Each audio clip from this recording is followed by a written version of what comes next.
believe then, as the president stated, that we need to change these, we need to come up with new initiatives. So I just pitched out an initiative.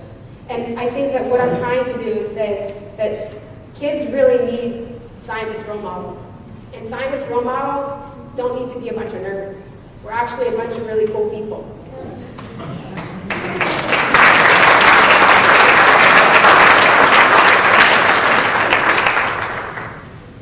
One of the most important things I'd like to do is I'd like to thank everybody that brought me here, namely Brentwood High School, the Noyce Fellowship, Stony Brook University, and the Padilla Lab. But I'd like to take a moment to really honor Dr. Noyce. He was a Hemingway fan, and this is one of my favorite Hemingway quotes. I like to listen. I've learned a great deal from listening carefully. Most people never listen. But I hope that you learn to listen, as I have, to the needs of my students, and I hope that you learn to listen to your needs too, and I hope that you've enjoyed listening to me.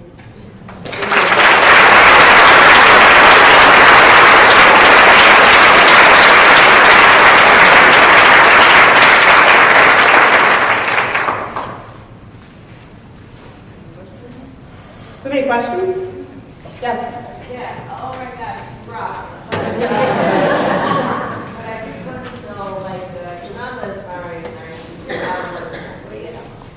Thank you. I would want to, like, be like you, of course, but in terms of in your actual lab, like, what do you tell your students to keep the motivation going, keep them safe? Like, they go like, oh, but Miss Grella, what is this? I can't do this. I have to cut this. Like, what do you tell them to go like, wait, whoa. Actually, that's a good point. So the other day, they ruined my autoclave. They got a bunch of augers off the autoclave, and I come out and I'm like, who's in the autoclave? They're like, no, you crazy, you're mad crazy. I'm like, no, you're mad crazy. So I guess what's most important is that you do fall to your knees when you ask the questions, and when you put the research. When they're at that point where like, why don't I got to do this? I kind of understand that. I actually get that. I mean, working on a PhD is like that. You get to the point you're like, why am I doing this? Why am I suffering? Why am I, and I use it as a tool to say, listen, I know you're in the trench right now, but if you become the expert, and they become the expert. If you become the expert, and you just go a little bit further. How about we just try it this way? And I guess the encouragement and the positive reinforcement of you're doing a good job, even if they're not. Never tell them they're not. I mean, look at the Nobel Prize winner who just won the medical Nobel Prize. His headmaster told him that he would never be a scientist. He would never be good at anything he did. And here he is, a Nobel Prize winner. So never let them lose hope. And I think that it sounds like such a pie in the sky.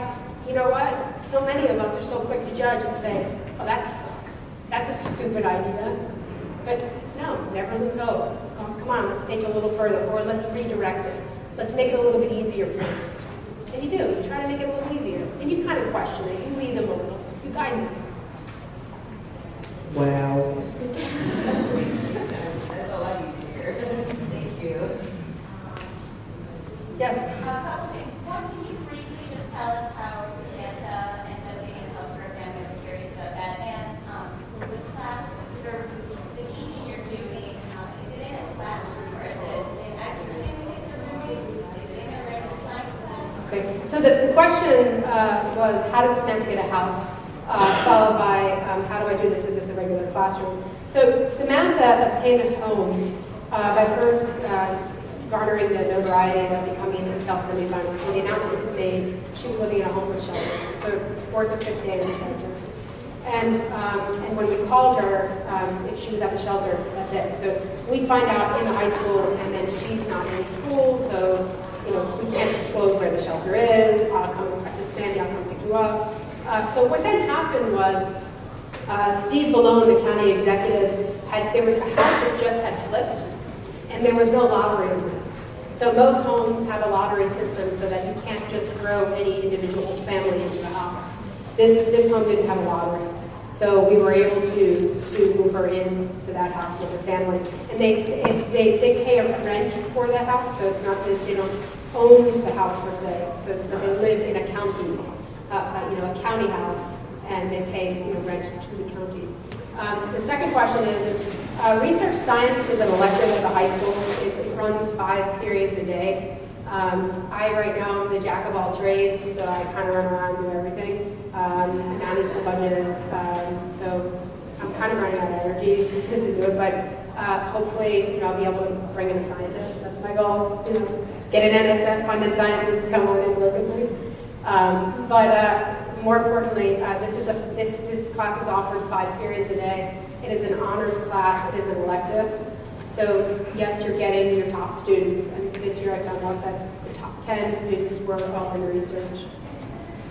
So in fact, they were making a big deal about it on Friday. I said, if you made a bigger deal about your Intel application, maybe you can be more successful. Like I was just joking around. But we have 5 period day elective. Who's helping them with their applications? Do you do that? I do. Yeah, I do that.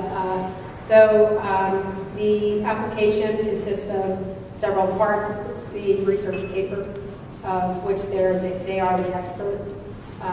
We, as research teachers, we know the style and the format, but we don't know always the content. So what I look for are the statistics. I look for how the reader is going to see the writing. And it is a scientific paper with a full introduction, materials and methods, a discussion and results. So they're writing a 20-page paper with a ton of citations. And the competition is getting more and more competitive.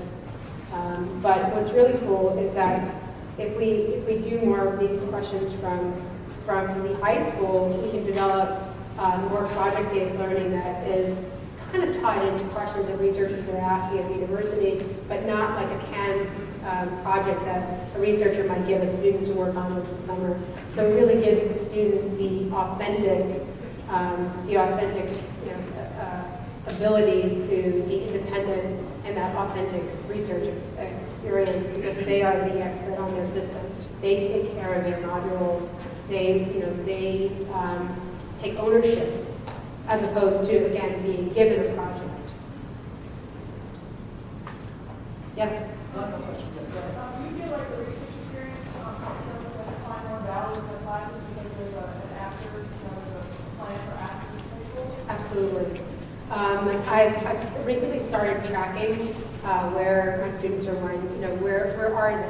What are they doing? Several are doing MD PhDs. One is local at MIT in the Department of Pathology. He was one of my first research students. I will never forget. He wrote his Simon's application by hand and submitted it. So every school district has these typed up beautiful applications, and Kevin wrote his by hand. And now he is at MIT pursuing a PhD. So I do believe it makes them, it gives them this sense of ownership, gives them a pride, and they want to go further. They want to explore more, and they are doing better in the upper level maths and sciences.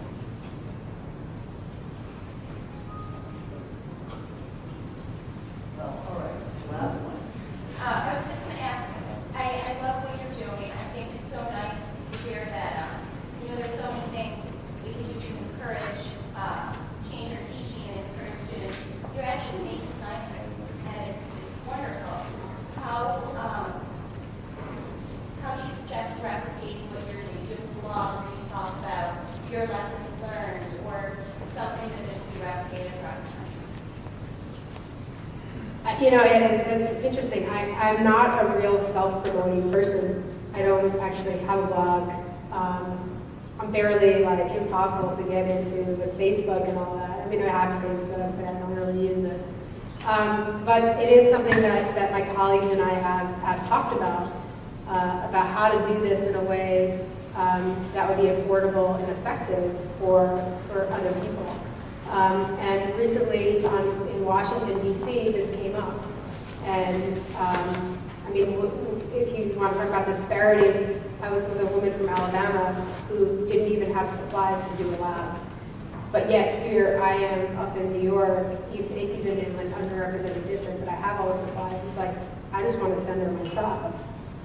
So, I think that if that's the pie in the sky view is we're all working together here, you know what it's like. People are so competitive, they won't even give you a freaking worksheet when you first start teaching. You stole my ditto. I got accused of stealing somebody's dittos. You stole my ditto.